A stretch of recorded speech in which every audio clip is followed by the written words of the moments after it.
Hello friends, welcome to honey GS academy daily current affairs with GS points November 10th, 11th and 12th.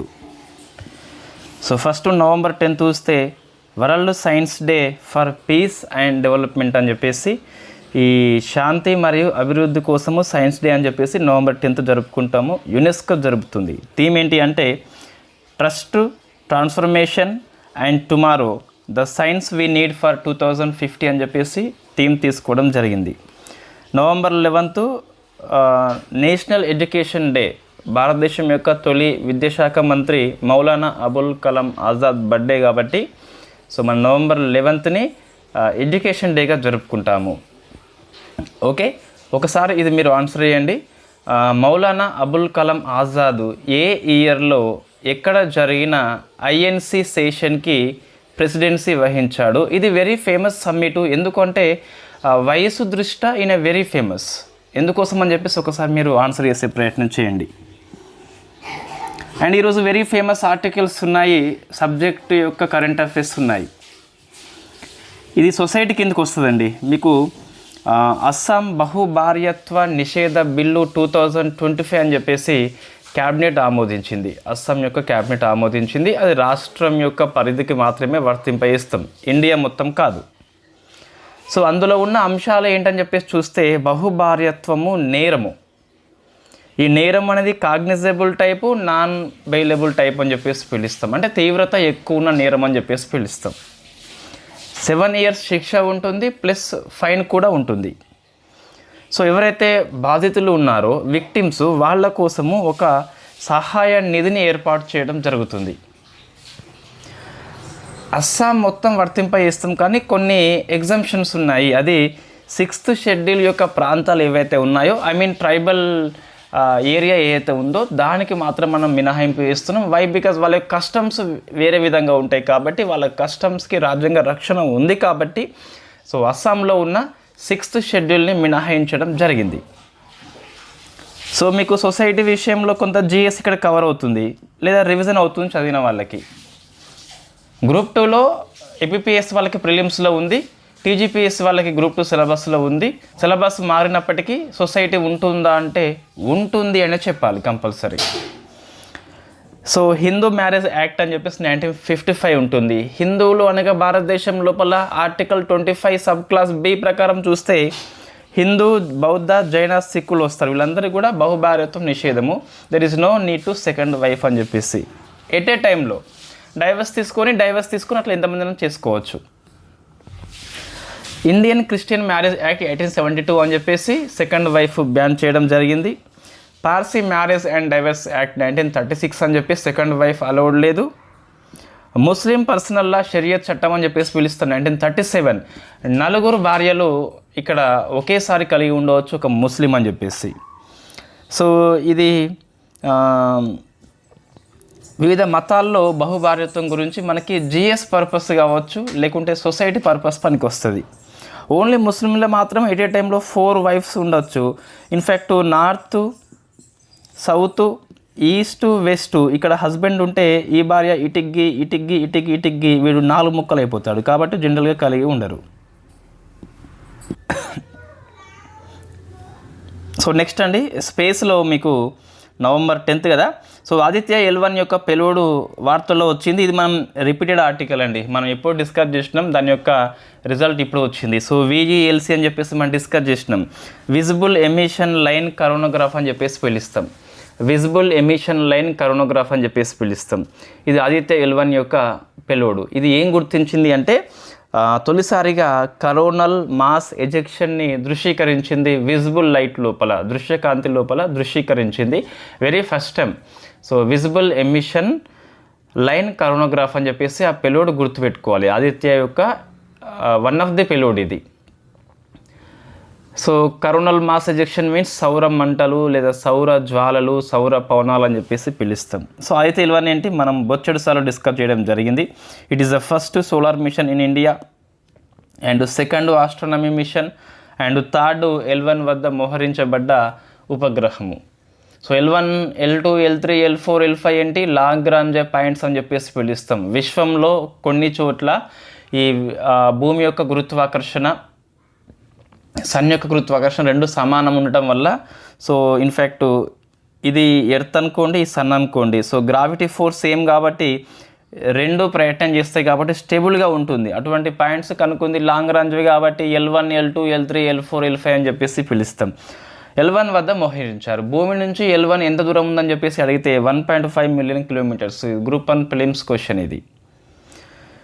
2 September 23లో ప్రయోగిస్తే 6 January 24లో L1 వద్ద మోహరించబడింది. సుమారుగా 127 days ప్రయాణించింది. ఈ L1 చుట్టూ అనేది ఉపగ్రహం ఒకసారి పరిభ్రమించాలి అంటే 177.86 సుమారుగా 6 months టైం పడుతుంది. సో ఈ L1S అంటే సన్ను ఎర్త్ L4 కలిపి లేదా L1 సన్ను ఎర్త్ L5 కలిపి ఈక్వటోరియల్ ట్రయాంగిల్ అని చెప్పేసి అంటే ఈక్వలాటరల్ సమబాహు త్రిభుజాన్ని ఏర్పాటు చేస్తాయి. ఇది కూడా మీకు one of the UPSC CDS ఎగ్జామ్లో వచ్చిన క్వశ్చన్ అండి.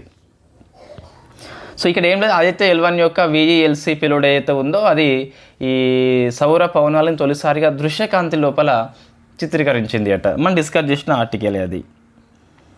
తర్వాత ఎక్సర్సైజ్ మలబారు అని చెప్పేసి 29th ఎడిషన్ని అమెరికా యొక్క భూభాగమైన అమెరికాలో లేదు. సో అమెరికా అనేది కొన్ని భూభాగాల మీద సైనిక స్థావరాలు ఏర్పాటు చేసుకొని ఆధిపత్యం వహిస్తుంది. అటువంటిది ఒకటి వెస్టర్న్ పసిఫిక్ అండి. ఈనాడు పేపర్లో మీకు నార్థర్న్ పసిఫిక్ అని చెప్పేసి ఇచ్చాడు, బట్ అది వెస్టర్న్ పసిఫిక్ అని చెప్పేసి పిలుస్తాం. సో పశ్చిమ పసిఫిక్ అని చెప్పేసి పిలుస్తాం. సో గ్వామ్ అనే ప్రాంతం లోపల కండక్ట్ చేస్తుంది. So Australia and Japan, USA and India quad దేశాలు ఏవైతే ఉన్నాయో ఈ దేశాల యొక్క నావల్ ఎక్సర్సైజ్ పేరే మలబార్ అని చెప్పేసి పిలుస్తాం.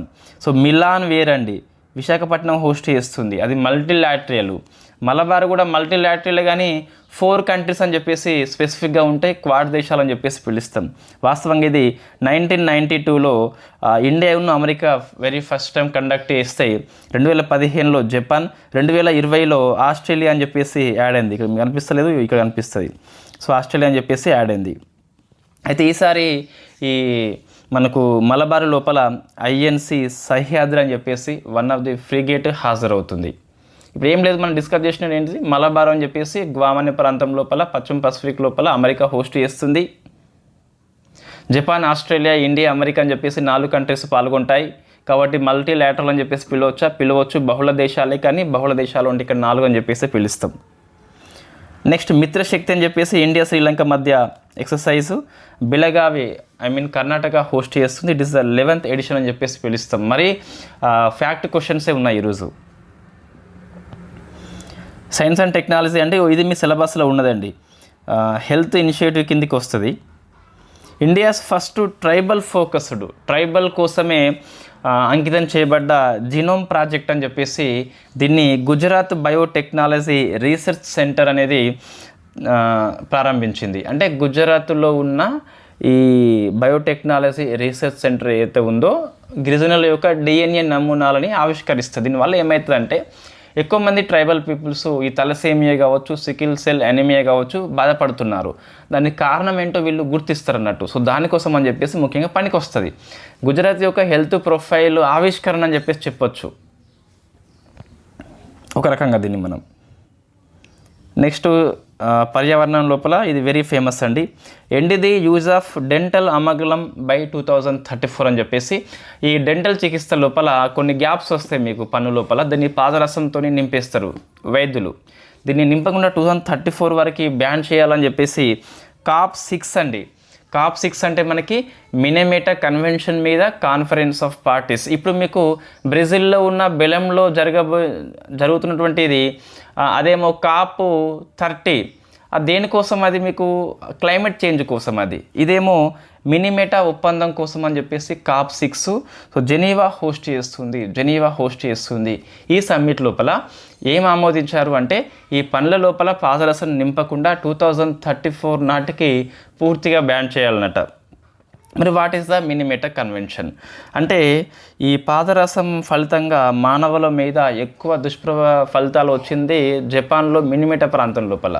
కాబట్టి పాదరస కాలుష్యం నివారణ కోసం చేసిన ఒప్పందము మినిమేటా ఒప్పందం అని చెప్పేసి పిలుస్తాం. దీన్ని జెనీవాలో ఆమోదించారు. జపాన్లో కాదు. జపాన్లో సంతకాల కోసం ఓపెన్ చేయడం జరిగింది, కానీ ఆమోదించింది మాత్రము జెనీవా అని చెప్పేసి పిలుస్తాం. 2017లో అమల్లోకి వస్తుంది. ఇండియా ఆమోదించిందా అంటే ఎస్ అని చెప్పాలి. 2018లో ఆమోదించింది. దీని యొక్క సచివాలయము UNEP యొక్క హెడ్ క్వార్టర్ అని చెప్పేసి పిలుస్తాం. నైరోబీ ఫ్రమ్ కెన్యా అని చెప్పేసి పిలుస్తాం. సో పాదరసం కాలుష్య నియంత్రణ ఒప్పందం, పొల్యూషన్ మీకు పాఠం ఉంది కాబట్టి ఇది దాని కిందకే వస్తుంది. జల కాలుష్యం కిందకి వస్తుంది. ముఖ్యంగా జపాన్లో ఉన్న మినిమెటా గుర్తుపెట్టుకోవాలి, పాదరస కాలుష్యం అని చెప్పేసి పిలుస్తాం. COP6 గుర్తుపెట్టుకోవాలి. దేని మీద? మినిమెటా ఒప్పందం మీద. కాప్ అంటే మనకి ఓన్లీ క్లైమేట్ చేంజే కాదు, చాలా ఉంటాయి మీకు. సో సాల్ట్ ట్రీ అని చెప్పేసి ఉంటుంది. ఇది ఉత్తమంగా గాలిని శుద్ధి చేసే పరికరంగా బయో రిమిడియేషన్గా హిమాచల్ ప్రదేశ్ యొక్క యూనివర్సిటీ గుర్తించింది. మీ సిలబస్లో బయో రిమిడియేషన్ ఉంది కదా, అంటే ఈ బ్యాక్టీరియా లేదా ఫంగస్ లేదా మొక్కలు ఉపయోగించి ఆ కాలుష్యం తగ్గించే ప్రక్రియ అని చెప్పేసి పిలుస్తాం. సో సాల్ట్ ట్రీ అనేది ఆ విధంగా తగ్గిస్తా అని చెప్పేసి పరిశోధనలో తేలింది కాబట్టి మీ సిలబస్లో ఉంది. Next dump site remediation accelerator program అని చెప్పేసి ministry of housing and urban affairs ప్రారంభించింది. సో డంప్ సైట్ అంటే చెత్త కుప్పలు అని చెప్పేసి పిలుస్తాం. సో చెత్త కుప్పలు, రెమిడియేషన్ మీన్స్ శుద్ధీకరణ అని చెప్పేసి అర్థం వస్తుంది మనకి. అంటే చెత్త కుప్పలు లేకుండా అర్బన్ ప్రాంతం లోపల 2026 నాటికి 0 డంప్ సైట్స్ ఉండాలన్నట. అంటే ఏ ఒక్క డంప్ సైట్స్ ఉండొద్దని చెప్పేసి ఈ ministry of housing and urban affairs Swachh Bharat mission 2.0 కింద చేపట్టిన కార్యక్రమం పేరే DRAP అని చెప్పేసి పిలుస్తాం. Dump site remediation accelerator program అని చెప్పేసి ఉంది. సో 28 స్టేట్స్లో దీన్ని ఇంప్లిమెంట్ చేస్తున్నారు. 2484 అర్బన్ లోకల్ బాడీస్. సిలబస్లో ఉందా? ఎస్. సాలిడ్ వేస్ట్ మేనేజ్మెంట్ అని చెప్పేసి దాని కిందకి వస్తుంది. ఇప్పుడు ద్వారా మనం ఏం డిస్కస్ చేసినామండి, జస్ట్ ఒక ప్రోగ్రామ్ పేరు మీకు DRAP అని చెప్పేసి పిలుస్తాం. Dump site remediation accelerator program అని చెప్పేసి చెత్త కుప్పల శుద్ధీకరణ వేగవంతం చేసే పథకం అని చెప్పేసి తెలుగులో వస్తుంది. ఎవరు కండక్ట్ చేస్తున్నారు? Ministry of housing and urban affairs conduct చేస్తుంది. దేని కింద? స్వచ్ఛ భారత్ మిషన్ 2.0 అర్బన్ కింద కండక్ట్ చేస్తుంది. లక్ష్యం ఏంటి? 2026 నాటికి ఏ ఒక్క చెత్త కుప్ప కనిపించొద్దు అని చెప్పేసి లక్ష్యం పెట్టుకోవడం జరిగింది. ఇది సిలబస్లో ఉన్నట్టేనా? ఉన్నట్టే. రీసెంట్ ఇనిషియేటివ్ అని సిలబస్లో స్పెషల్గా మెన్షన్ చేయడం జరిగింది కాబట్టి అవసరమే. నెక్స్ట్ ఇండియాస్, మీకు ఈనాడు పేపర్లో ఈరోజు ప్రపంచంలో అని చెప్పేసి ఇచ్చాడు, తప్పు అది.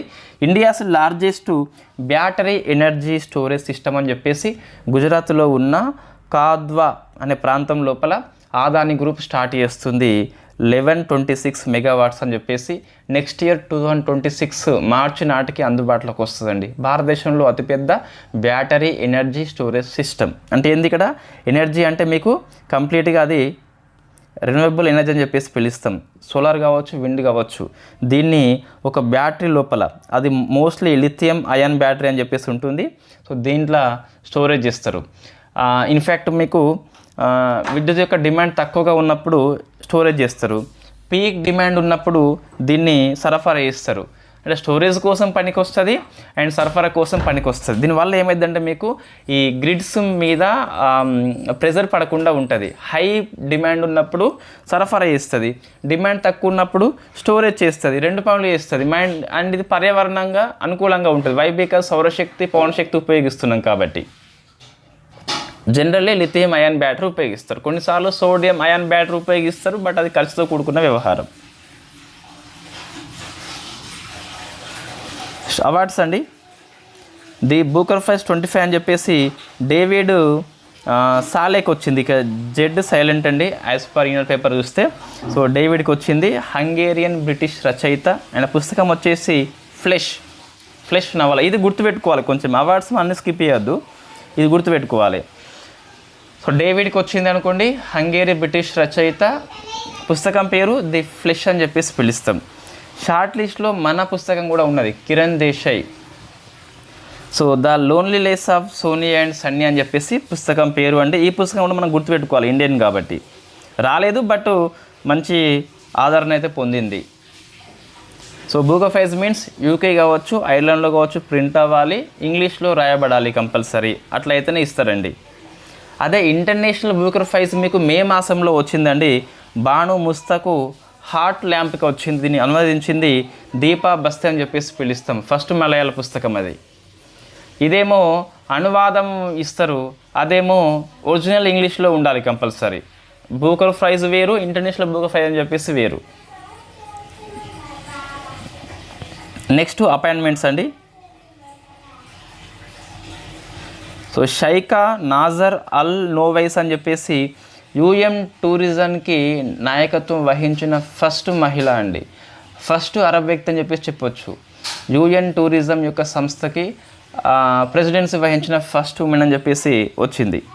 క్యాథరిన్ ఇన్ మార్టిన్, ఇది ఈరోజు కరెంట్ అఫైర్స్. ఐర్లాండ్ అధ్యక్షురాలు, మహిళ కాబట్టి గుర్తుపెట్టుకోవాలి. అయితే ఫస్ట్ మహిళ కాదు, థర్డ్ ఉమెన్ అని చెప్పేసి పిలుస్తాం. ఫంగ్ వాంగ్ తుఫాన్ అని చెప్పేసి ఫిలిప్పీన్స్ ఎఫెక్ట్ చేస్తుంది. మొన్న కూడా కల్మేఘి తుఫాన్ అని చెప్పేసి ఇవన్నీ టైఫూన్స్ మనకి ఇవి. సో టైఫూన్ అంటే ఏంటి ఒకసారి మీరు ఆన్సర్ చేయండి. ఫిలిప్పీన్స్ని 2 ఎఫెక్ట్ చేసినాయండి. సమ్మిట్ చూస్తే అర్బన్ మొబిలిటీ ఇండియా కాన్ఫరెన్స్ అని చెప్పేసి గురుగ్రామ్ హోస్ట్ చేసింది from Haryana. It is the 18th edition. Ministry of housing and urban affairs conduct చేస్తుంది. థీమ్ ఏంటి అంటే urban development and mobility nexus అని చెప్పేసి పిలుస్తాం. అంశాలు ఏంటి అంటే ఇండియా అనేది సో మెట్రో నెట్వర్క్ని విస్తరించింది 1100 అని చెప్పేసి. ఇది ప్రపంచంలో థర్డ్ హైయెస్ట్ అండి, థర్డ్ హైయెస్ట్. ఇక్కడ అవార్డు తెలంగాణకు అవార్డు వచ్చింది. ఉత్తమ గ్రీన్ ట్రాన్స్పోర్ట్ ఇనిషియేటివ్ కింద తెలంగాణ రెడ్కోకి అవార్డు వచ్చింది ఫ్రమ్ హైదరాబాద్ అని చెప్పేసి పిలుస్తాం. ఇవన్నీ అవార్డ్స్ మీరు చదువుకోవచ్చండి, దీనికి మళ్ళీ పెద్ద వివరణ అవసరం లేదు. భారత హాకీ సమైక్య 100 ఏళ్ళు పూర్తి చేసుకుంది. So hockey very famous. 13 Olympic పథకాలు వచ్చినాయి, బట్ మనం ఫేమస్ చేయలేదు. ఇప్పుడు Dhyan Chand very famous hockey లోపల. ఆగస్ట్ 29 స్పోర్ట్స్ డే అని చెప్పేసి పిలుస్తాం. ఇదంతా చదువుకోవచ్చండి మనము. సో తెలంగాణ చూస్తే అంటే మరీ ఫ్యాక్టే కదా. సో అందశ్రీ అన్ఫార్చునేట్లీ మరణించాడు. సో సిద్దిపేట డిస్టిక్ ఉమ్మడి వరంగల్ లోపల పశువుల గొర్రెల కాపర్ అని చెప్పేసి పిలుస్తాం. జయ జయ హే తెలంగాణ, తెలంగాణ రాష్ట్ర గీతం అని చెప్పేసి పిలుస్తాం. నెక్స్ట్ 6వ జాతీయ జల అవార్డ్స్ వచ్చినాయి. జల్ సంచయ్ జన్ భాగీదార్ అని చెప్పేసి తెలంగాణ ఉత్తమ అవార్డు వచ్చింది, ఫస్ట్ ప్లేస్. డిస్ట్రిక్ట్ కేటగిరీ లోపల ఆదిలాబాద్, నల్గొండ, మంచిర్యాలకు వచ్చింది ఫస్ట్ 3 ర్యాంక్ అండి కేటగిరీ 1 లోపల. మున్సిపల్ కార్పొరేషన్ కేటగిరీలో హైదరాబాద్కి 2nd ప్లేస్ వచ్చింది. బిజినెస్ రీఫార్మ్స్ యాక్షన్ ప్లాన్ అని చెప్పేసి ఈజ్ ఆఫ్ డూయింగ్ బిజినెస్ కింద తెలంగాణకి ఫస్ట్ ర్యాంక్ వచ్చింది. ఏపీ అండి కుంకి ఏనుగుల శిబిరం అని చెప్పేసి చిత్తూరు లోపల deputy CM Pawan Kalyan start చేసిండు. సల్సా executive chairperson, state legal service authority యొక్క చైర్పర్సన్గా మీకు మానవేంద్రనాథ్ రాయ్ నియామకం పొందిండు. జనరల్గా సాల్సా యొక్క ప్యాటర్న్ ఇన్ చీఫ్గా హైకోర్టు యొక్క చీఫ్ జస్టిస్ ఎవరుంటే వాళ్ళు ఉంటారు. ఎగ్జిక్యూటివ్ చైర్పర్సన్గా సెకండ్ సీనియర్ మోస్ట్ ఎవరుంటే వాళ్ళు ఉంటారు. సో టంగ్స్టన్ అన్వేషణ అని చెప్పేసి సో ఇది సత్యసాయి డిస్టిక్ లోపల బాలేపల్యం అనే విలేజ్ లోపల వెరీ ఫస్ట్ టైం టంగ్స్టన్ని తవ్వకాలు జరుపుతున్నది. సంస్థ పేరు హిందుస్థాన్ జింక్ లిమిటెడ్, గుర్తుపెట్టుకోవాలి. ఈ క్రిటికల్ మినరల్ ఉంటాయి కదా, అందులో ఒకటి టంగ్స్టన్ అని చెప్పేసి పిలుస్తాం. బల్బులో ఫిలమెంట్ కోసం ఉపయోగిస్తాం. అపెక్స్ యోగా నేచురోపతి కేంద్రం అని చెప్పేసి ఏపీలో ఎక్కడని చెప్పేసి ప్లేస్ ఎంపిక చేయలేదు, బట్ ఇది ఇండియాలో ఫస్ట్. ఇది ఈ జల అవార్డ్స్ లోపల ఉత్తమ జీపీగా దుబ్బిగానిపల్లి ఫ్రమ్ అన్నమయ్య, మూరుగుమ్మి ఫ్రమ్ ప్రకాశం అని చెప్పేసి సెలెక్ట్ అయింది. వ్యక్తుల విషయంలో రాజశేఖర్ అని చెప్పేసి ఏపీ నుంచి సెలెక్ట్ అయ్యాడు. సో ఇవి కరెంట్ అఫైర్స్ అండి. సో మనకి మార్కర్ అందుబాటులో లేదు, బోర్డు మీద క్లాస్ చేయలేదు, బట్ అన్ని ఫ్యాక్ట్ బిట్సే ఉన్నాయి. సో గ్రూప్ 2 వాళ్ళు దీనిలో సిలబస్ దృష్ట్యా ఏం ఫోకస్ చేయాలి మనం చూద్దాం ఒకసారి. గ్రూప్ 2 వాళ్ళు చూస్తే సొసైటీలో ఈ అస్సాం బహుభార్యత్వ బిల్లు ఉంది కదా, ఇది కంపల్సరీ ఈ రాష్ట్రం మీద క్వశ్చన్ అడిగితే అడగవచ్చు. ఎంతవరకు వర్తింపజేస్తాం, మినహాయింపు ప్రాంతాలు అడగవచ్చు.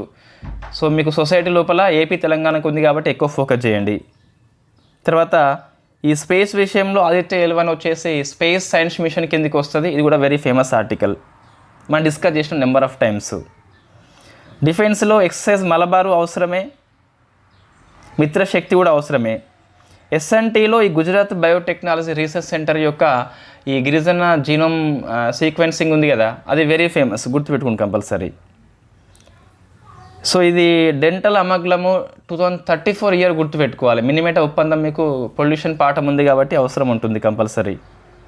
సాల్ట్రీ కూడా అవసరం ఉంటుంది compulsory. Largest battery energy storage system అవసరం ఉంటుంది, ఇండియాలో ఫస్ట్ది కాబట్టి, హైయెస్ట్ కాబట్టి. డిఆర్ఏపి స్కీమ్ కూడా అవసరం ఉంటుంది, పొల్యూషన్ కిందికి వస్తుంది. అవార్డు వచ్చేసి డేవిడ్ సాలే ఫ్లెష్ నవల బూకర్ ప్రైజ్ గుర్తుపెట్టుకోవాలి, కంపల్సరీ గుర్తుపెట్టుకోవాలి. 1 year వరకు కరెంట్ అఫేర్స్లో ఇది వెరీ ఫేమస్ అయిపోతుంది. ఐర్లాండ్ అధ్యక్షురాలు అవసరం అండి, మహిళ కాబట్టి, క్యాథరీనా. ఇవి ఇంకా అవసరం లేదు ఇక. సో ఇవన్నీ స్కిప్ చేయొచ్చు అండి. స్కిప్ చేయొచ్చు, భయపడకుండా స్కిప్ చేయండి, ఏం కాదు. తెలంగాణ అవార్డ్స్ అవన్నీ మనం 6 months కరెంట్ అఫేర్స్లో మనం డిస్కస్ చేస్తాం కాబట్టి. సో మీరు ఒక్కటే అండి, కరెంట్ అఫేర్స్కి అనేది సబ్జెక్ట్ వరకే చదువుకోండి. 6 months రౌండప్ మనం కంపల్సరీ చేస్తున్నాం కాబట్టి కోర్సులలో. సో దాని మీద మీరు ఇప్పుడు అవార్డ్స్ ఉన్నాయి కదా, మీరు డైలీ వింటే ఎక్కువ అవార్డ్స్ అయిపోతాయి. అదే 6 months కేటగిరీ మనం వైజ్ చేస్తాం కదా, అప్పుడు అవార్డ్స్ మొత్తం ఎన్ని ఉంటాయి 6 monthsలో నాకు తెలిసి 15 కంటే ఎక్కువ ఉండవు. దీనివల్ల ఏమవుతుంది, మీ సమయం అనేది సేవ్ అవుతుంది. 6 months కరెంట్ అఫైర్స్ అవార్డ్స్ సరిపోతుందండి. మనం ఫేమస్ అవార్డ్స్ రాస్తాం కంపల్సరీ, ప్రతి చిన్న అవార్డు అవసరం లేదండి, అవసరం లేదు. ఇగో నేను చెప్పిన మీకు 9 topics ఉన్నాయి కదా, ఏంటి, polity, economy, society, environment, space, defence, science and technology, international relations, government policies, disaster management, geography, art and culture. ఈ 9 ఏవైతే ఉన్నాయో అవి రోజు క్లాస్ వినండి. మిగతా ఏవైతే ఉన్నాయో అవి రౌండప్ మనం చేస్తాం కంపల్సరీ, ప్రతి ఇయర్ చేస్తున్నాం. సో 6 months ఎనఫ్ అండి. మరీ ఫేమస్ ఉంటాయి కదా, నోబెల్ అవార్డ్స్ కానీ, ఈ బూకర్ ప్రైజ్ కానీ, ఇటువంటి మనము ఎట్లా పేపర్లో మీరు చూస్తారు కాబట్టి ఇబ్బంది లేదు. సమ్మిట్స్ కావచ్చు, నియామకాలు కావచ్చు, కొన్ని ఫేమస్ ఎట్లా అందరికీ తెలిసే ఉంటుంది. ఇది బెస్ట్ అప్రోచ్ అండి. మీరు సబ్జెక్ట్ మీద ఫోకస్ చేయండి, కరెంట్ అఫైర్స్ నాకు వదిలేయండి compulsory. So thank you very much.